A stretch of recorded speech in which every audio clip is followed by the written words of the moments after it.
এক মন্ত্রী ছিল, সে সবসময় শুধু বলে যে আল্লাহ যা করে ভালোর জন্যই করে। তো একবার রাজামশাইয়ের একটা আঙ্গুল কেটে গেল, কোন একটা কাজ করতে গিয়ে আঙ্গুলটা কেটে গেল। ওই টাইমে মন্ত্রী গিয়ে বলে, রাজামশাই মন খারাপ করবেন না, ডোন্ট বি আপসেট, আল্লাহ যা করে ভালোর জন্যই করে। এবার রাজামশাই তো রেগে গেছে যে এতদিন একা একা বকবক করতে কিছু বলি নাই, আমার আঙ্গুল কেটে গেল, এখানে ভালোর কি আছে? আচ্ছা, মন্ত্রীকে এবার বলতেছে, তো আল্লাহ যা করে ভালোর জন্যই করে, তাই না? বলে হ্যাঁ। তো ঠিক আছে, যা, তোরে আজকে থেকে আমি জেলখানায় ঢুকিয়ে দিলাম। আল্লাহ যা করে ভালোর জন্যই করে, তার মানে জেলে যাওয়াটাও তোর জন্য ভালো। ঠিক আছে, যা, তোর মন্ত্রিত্বও কেড়ে নিলাম, জেলখানায় ঢুকিয়ে দিলাম। মন্ত্রী এবারও বলে, সমস্যা নাই, আল্লাহ যা করে ভালোর জন্যই করে। তো এবার রাজামশাই আরেকটু রেগে গেছে যে পানিশমেন্ট দিতে চাইলাম, উল্টা দিকে আমাকে নিয়ে ঠাট্টা করে, ভালো লাগতেছে না, কি করবে?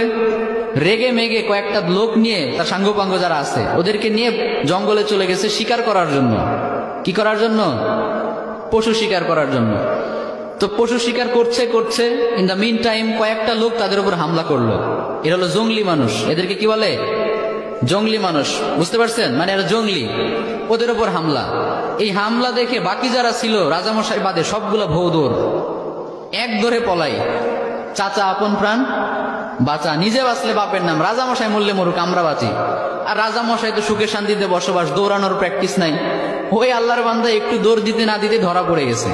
আর অন্যদের তো হেঁটে দৌড়ে অভ্যাস আছে, ওরা পালিয়ে গেছে। এখন রাজামশাইকে সবাই ধরে নিয়ে চলে গেছে এক জায়গায়। আসলে রাজামশাইকে তারা নিয়ে গিয়েছে জবাই করার জন্য। কি করার জন্য?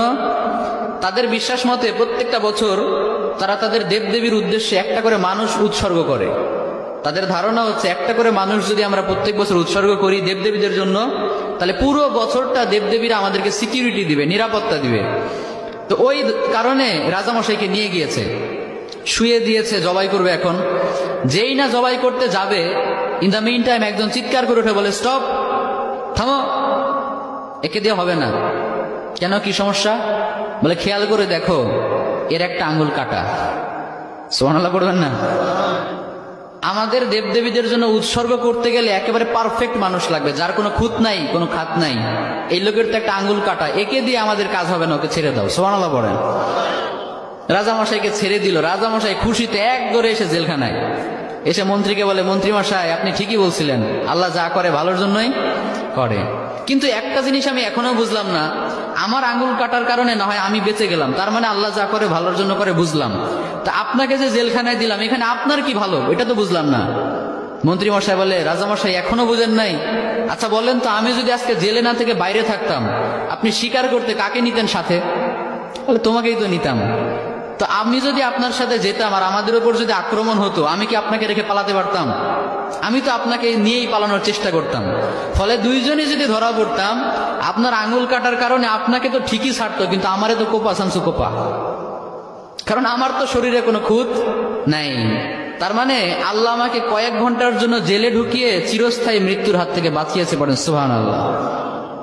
তাহলে এবারও বোঝা গেল যে আল্লাহ যা করে ভালোর জন্যই করে। তো এই জন্য আজকে থেকে আপনাদের সাথে যেটাই ঘটুক না কেন, মন খারাপ করা যাবে? মন খারাপ করবে না। যেটাই হোক সবসময় বলবেন, আল্লাহ যা করে, সবাই বলেন, আল্লাহ যা করে ভালোর জন্যই করে।